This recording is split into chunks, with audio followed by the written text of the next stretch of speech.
Bom dia, pessoal! Tô animada com o nosso adianto aqui no livro, página 91. Já se prepara aí, caneta, café. Hoje tô sem meu café, já bebi a cota de café do dia. A gente tá gravando à noite hoje. Tem dia que a gente lê de manhã, o que eu prefiro, né? Ainda mais quando estamos estudando assim, fazendo anotações, estudando.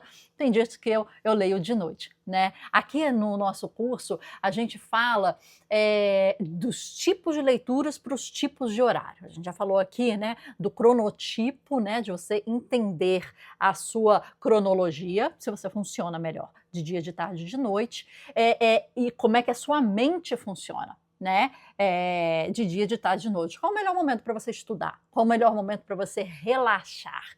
Qual o melhor momento para você meditar? Qual o melhor momento para fazer exercício? Cada corpo é diferente. A turminha das 5 da manhã não sabe de nada e isso até é uma coisa muito ruim, né? Você não entender o seu cronotipo e não entender aonde você funciona melhor e seguir aí coaches de vida que falam 5 e 6 da manhã, vamos acordar, eu já fiz isso, já fiz aquilo, já fiz aquilo. Bom para você, meu filho, seja feliz às 5 da manhã. Eu tenho que entender aonde que o meu corpo, a minha mente funcionam melhor. Mas bora lá, questões estudantis, a gente está vendo a questão acadêmica aqui agora. O idealismo tem alta taxa de mortalidade. Há grandes chances, estatisticamente falando, de que um artista seja também um estudante. Eu sou adepta do long life learning, quer dizer, o aprendizado de vida inteira. Então, para mim, todo mundo deveria ser um estudante sempre, a vida inteira. Mas aqui eu acho que ele está falando até em níveis formais, né? Isso diz algo muito encorajador a respeito do desejo de aprender sobre arte e algo muito ameaçador a respeito do índice de desgaste daqueles que tentam. Enfim, há uma consequência fatal. A maioria das pessoas deixa de fazer arte assim que deixa de ser estudante. Isso ele já colocou aqui anteriormente. E isso a gente vê. Mas ali, dentro da instituição, a gente está respaldado por uma bolsa, né? Nossos pais pagando, ou a gente pagando. Quando a gente sai para a selva, para o ringue, né? Vamos falar assim, a vida é diferente, né? E não só a arte, não vamos tentar romantizar a arte, não. Várias outras profissões são muito difíceis você continuar saindo de instituições. Né? A gente nasce em instituições, né? A gente nasce a igreja, a escola, né? A congregação, se for escola, né? Ainda religiosa, como é que fala? A família, né? Aí a gente tem a faculdade. E aí a gente sai depois de não sei quantos anos, né, de instituições que estão falando, chega no horário X, sai no horário Y. A regra daqui é essa, a performance é, tipo, chega a instituição e fala a regra do que vai acontecer, né? Ela coloca lá. É assim que funciona, é assim que a banda toca, é assim que você vai ter que obedecer, cumprir e para passar de nível, porque isso é a sociedade assim. E você, para terminar aqui, ganhar o seu diplominha, você vai ter que seguir esse passo a passo, tirar notas a mais de 7 e não sei o que, não sei o que. Então, quando você sai das instituições, né, me formei, estou com certificado. E aí? E aí, minha gente? Aí é dentro do ringue. Aí é a selva. Aí que vão ser elas, né? Que pode ter a instituição família ainda te ajudando, você pode entrar num CLT e ainda vai ter a instituição empresarial ali também te ditando regras e etc e tal, e falando, né, a regra do jogo, para você ser promovido, é X. Aqui como é que acontece? É Y. A política daqui é essa, né? Então, você ainda vai estar nas instituições. Quando você é empreendedor, você meio que rompe essas barreiras e está num limbo, que quando eu fiquei, eu me senti assim, sabe quando você está assim, né, jogada no espaço? Você não está não tem nem o chão, nem nada, e está lá, flutuando. Você tem que fazer suas regras, né? Você tem que fazer sua estrutura, né, de volta, senão você fica boiando aí. Né? E você tem que fazer essa estrutura, você tem que saber que criatividade ou o seu empreendedorismo artístico, ela não tem que ser flutuante, ela tem que ter limites, ela tem que ter disciplina, ela tem que ter entregas. Você tem que começar a fazer essas novas regras que antes eram impostas por instituições, mas agora é você que tem que ser. Lembra do Steven Pressfield de falar do você SA versus você artístico? É isso, você ter a figura do dono, do mandante, né, da instituição dentro da sua pessoa como empreendedor. Dado esse choque de realidade, nossa proposição inicial de que a educação artística serve a algum propósito útil desencadeia uma série de questões relacionadas aos estudantes. Por exemplo, que propósito é esse exatamente? Por que estudar arte em ambiente acadêmico? Ou, se for o caso, o que significa estudar arte? O aluno está lá para contemplar as verdades universais, explorar novas fronteiras artísticas e ir em busca de fama ou fortuna. Esta competição para definir a melhor forma de ensinar artistas vem acontecendo há pelo menos alguns séculos e há grandes chances de que, surpresa, não resolvam a questão ao longo das próximas frases. Pode-se reunir alguns argumentos, exemplos de sucesso, ex-alunos proeminentes da instituição e pós-graduandos insuportáveis para defender qualquer uma das séries de trajetórias possíveis. Idealmente, as opções variam entre faculdades, escolas de artes, oficinas, mentorias, viagens de estudos, autodidatismo e mais. Empiricamente, para quem não sabe o que é empírico, é na prática, né? Quando você tem experiência na prática, elas se reduzem a dois campos, a universidade e todo o resto, né? Mas aqui é o seguinte, aí a gente sempre pergunta, eu sempre pergunto para os meus entrevistados numa Hubcast, né? Muitas das vezes, você precisa de uma educação formal para ser artista? Minha resposta, Marcela Lana, pessoal, gente, pessoal. Não, não precisa. É interessante? É. Você necessita? Não. Agora, esses cursos pontuais, que ele está falando, né? Mentorias, oficinas, workshops, escolas de artes, viagens de estudos, e a gente coloca residências artísticas, né? Fellowships, né? Que eles chamam também, e não sei o que e tal, são muito interessantes. E para mim, chega num nível até de uma necessidade. Você está incluído de alguma forma em um contexto artístico para troca. Porque a troca para o artista é muito interessante, né? É muito enriquecedor você ver o outro estilo, outra técnica, você trocar ideia. Por mais assim, que no nosso podcast a gente traz isso, em diversos outros lugares a gente traz isso, a gente está sempre trazendo conteúdo.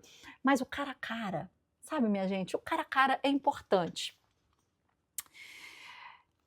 Essa é, em parte, uma questão de estrutura. A força da universidade reside no fato de que é possível estudar arte, física, antropologia, psicologia, literatura ao mesmo tempo. A força básica de todo o resto torna-se aprendiz de uma mentoria, por exemplo, é que se pode dedicar energia somente à arte todo o tempo. Não surpreende que cada abordagem também traga as próprias limitações.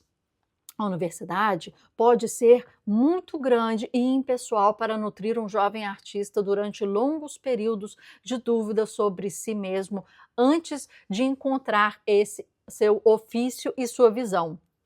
No mais, muitas matérias da arte das universidades são optativas para outros cursos, tendo seu foco em intensidade diluídos por estudantes de outras áreas que não trazem um investimento pessoal para o assunto. Se cálculo fosse adaptado para uma matéria divertida para estudantes de arte, certamente os estudantes de matemática também sentiriam que o seu aprendizado estava sendo prejudicado. Por outro lado, uma oficina ou um pequeno conservatório pode ser tão focado em arte que faz o sujeito perder o contato com os universos maiores que precisa explorar. Sim, isso para eletivas, por exemplo, né? Quando você vai bem focado, é arte para artista, né, vamos dizer assim, aí, né, aí o negócio pode emburacar. Mas a gente sempre tem que saber esse nível, até aqui com você, né? A gente mapeia aqui, até pelos nossos cursos e tal, os insights e as métricas do YouTube, eu sei de onde vocês estão vindo, a cidade, o país, o gênero, a faixa etária, por onde entra, se entra pelo celular, se você assiste pelo computador, pelo tablet, eu consigo fazer esse mapeamento e eu tenho, te conheço um pouquinho.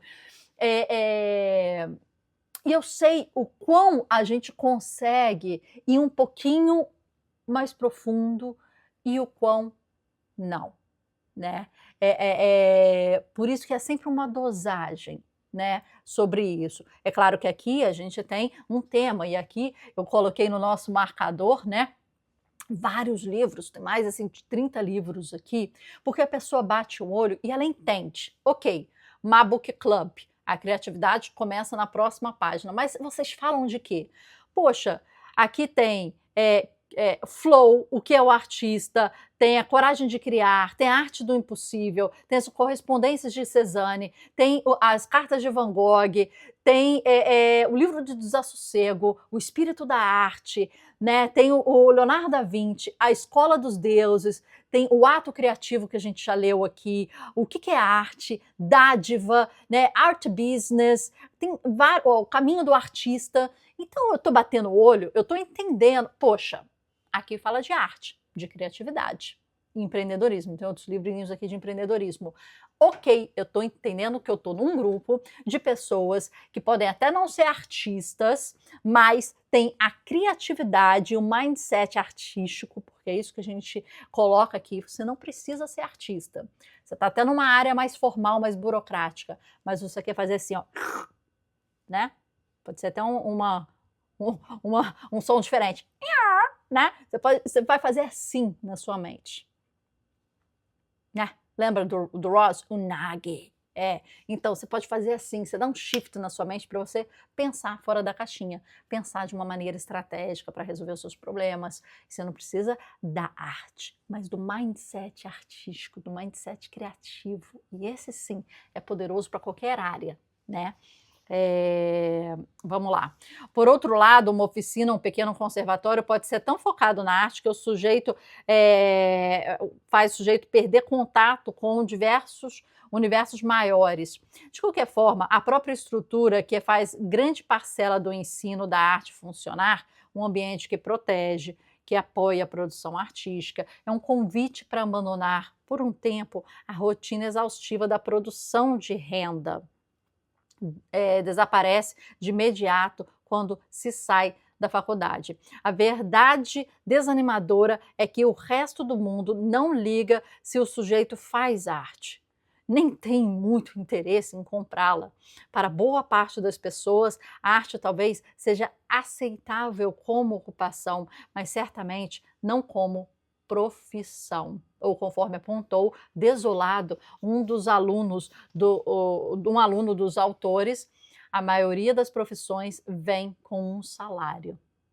A arte não. Não gosto de, né, generalizar assim, tem muitas outras profissões que também sofrem aí pra caramba. Dito de forma simples, fazer arte não é considerado um trabalho de verdade. Eu acho que esse questionamento é muito importante. Eu acho que cada um que decidiu viver de arte, invariavelmente, foi questionado pela sua família, pelas pessoas próximas e queridas, e para saber, mas vai viver de arte? Mas vai sobreviver de arte? Mas não quer fazer uma outra coisa e fazer arte na hora vaga, não? Mas vamos ter que ajudar a Marcela. Vamos ter que ajudar a Marcela. Aí virou a preocupação. Virou a preocupação da família, né? Poxa, Marcela faz arte? Então calma aí, a gente vai ter que ver uma forma de ajudar, né? Então vamos analisar. Eu acho que variavelmente, independente da sua forma, da minha forma, acho que a gente passa por isso, né? É o artista. Ah, meu Deus do céu, vai vender miçanga na praia, vai vender suas obras de arte na praia, vai ter dificuldade, né? Dificuldade tem. A gente não vai te enganar aqui se você ainda não pulou para esse mundo. Dificuldade tem e muita, não é pouca coisa não, mas eu acho que a gente também não precisa supervalorizar isso. Muitas, né? Você é empregado, você tem dificuldade. Você é CLT, você tem dificuldade. Você é empresário, parece que tudo vai contra. Ah, decidiu ser empresário? Vamos ver se aguenta. Vamos ver se aguenta ser. Vou te colocar em prova. E aí vai. Imposto em cima de imposto, em cima de imposto, em cima de imposto. Burocracia, documentos, pagamentos, taxas, não sei o quê. E o governo adora, né? Só aumenta, é a festa. Ai. O trabalho na universidade sempre foi promover uma educação, o que fica à distância de um passo pequeno, mas significativo, de prover treinamento. Treinamento prepara o indivíduo para um trabalho. Educação prepara para a vida. Vamos colocar aqui. Eu vou marcar essa frase. Se não tiver uma frase que você gosta, marca, né? Aqui eu faço 2 tracinhos aqui para a gente, né, fluir. E se a universidade dá a base para realizações ricas interdisciplinares ao longo prazo, ela é notória de fornecer poucas habilidades aplicáveis ao mercado de trabalho em curto prazo. O crítico de arte A.D. Coleman conta uma história de um professor universitário de arte que com frequência era questionado por pais ansiosos se haveria emprego para os seus filhos após a formatura. Invariavelmente, o professor respondia: não como resultado direto de nada que eles aprenderão comigo. Essa abordagem, por mais verdadeira que seja, quase nunca é reconfortante, e não é. Muitos estudantes veem a formatura como equivalente a serem empurrados, e a gente falou isso no início, né? Está lá, ó, sair das instituições, eu estou nadando, eu estou no limbo, parece que eu estou em alto mar, sem estrutura para me segurar. Ou, né, se a gente falar um pouquinho mais sério desse medo, como se a gente estivesse no avião e alguém empurrasse a gente. E gritasse assim: opa, tem que abrir o paraquedas! E você tá lá. Ai, às vezes dá muito medo. Empurrados de surpresa em algum abismo. Gente, estão falando igual a Ted e o David. Estão falando, não falei abismo, mas falei o aviãozinho. Essa perspectiva é assustadora. O suficiente para muitos artistas desistam antes mesmo de completar seus estudos. E é muita verdade. Outros se formam, mas então, pressionados pelas condições econômicas, não encontram meios de continuar fazendo arte. Outros fazem hobby e se limitam à arte, a pequenos hobbies, e vão entrar para a CLT formal em trabalhos boring e chatos. Outros ainda prolongam a agonia entrando em programas de pós-graduação. Essa última abordagem coloca sobre 15 anos já completos de formação. É supérflua na melhor das hipóteses e, com frequência, realmente prejudicial à capacidade artística do estudante. Jerry Ullman se refere ao ato de extrair a arte dos estudantes da pós-graduação como um processo de reabilitação dos excessivamente instruídos. Legal isso, né? Excessivamente instruídos. Às vezes a gente não sabe quando parar de se instruir. Todo esse cenário é uma tragédia pouco abordada pelos acadêmicos e, quando abordada, raramente reconhecida como uma falha do sistema. Observando de um ponto seguro e privilegiado, o sistema prefere lamentar o fracasso do estudante. Terapeutas ruins sempre culpam seus clientes. Confrontados com probabilidades tão baixas de sobrevivência artística e muitos menores de sucesso, alguns dos melhores estudantes migram em massa para o único emprego para artistas que a sociedade valida: o ensino. É um caminho perigoso. Há muitas boas razões para querer lecionar, mas evitar o desconhecido não é uma delas. A segurança de um salário mensal não combina com os riscos da investigação artística. A verdade desencorajadora é que os programas de mestrados em artes foram criados, em grande medida, para fornecer, depois de satisfazer, um pré-requisito para conseguir um emprego como professor. Isso tornou o sistema inteiro um grande esquema de pirâmide. Só funcionaria se houvesse uma dúzia de calouros na faculdade para cada aluno que terminasse após graduação. Para bem ou mal, essa pirâmide começou a desmoronar anos atrás. Hoje, a educação artística é um universo em estado estacionário, gerando quase nenhum emprego. É provável, estatisticamente falando, que quem estuda a arte com o objetivo de ensiná-la acabará em uma carreira de vendas. Deve-se estudar a criação da arte com o objetivo de aprender a criar. Vou marcar essa última frase também. Não sei se eu concordo com tudo, não sei se isso reflete o que acontece aqui no Brasil, né? Eu acho que aqui no Brasil é um pouco diferente, mas concordo absolutamente em que, primeiro, o artista saiu das instituições, ele vai para um abismo em que ele tem que saber abrir o seu paraquedas e é completamente assustador. Concordo que o artista tem que criar um ecossistema, porque senão ele não consegue, é muito difícil. Pode conseguir? Pode. Desculpa falar não consegue, pode conseguir? Pode. Né? Estatisticamente, a taxa de sucesso é muito pouca e é melhor que você crie um ecossistema. Trabalhando com o ecossistema, aí você começa a trabalhar, tudo bem, eu faço encomenda, eu faço pintura, aí eu começo a abrir as art prints, que aí dá a reprodutibilidade e um valor um pouco mais barato, né, para você pegar públicos. Aí para você expandir, você pode licenciamento da sua arte em produtos, aí você pode aumentar aquele leque de produtos da arte, puramente da arte, que você continua na criação, né? Mas se você quiser expandir esse ecossistema ainda mais, aí você pega essa barreira. Você vai para a barreira de palestras, de aulas, e aí realmente é a arte ensinada, é a arte criada. E esses dois mundos são muito diferentes. Até amanhã.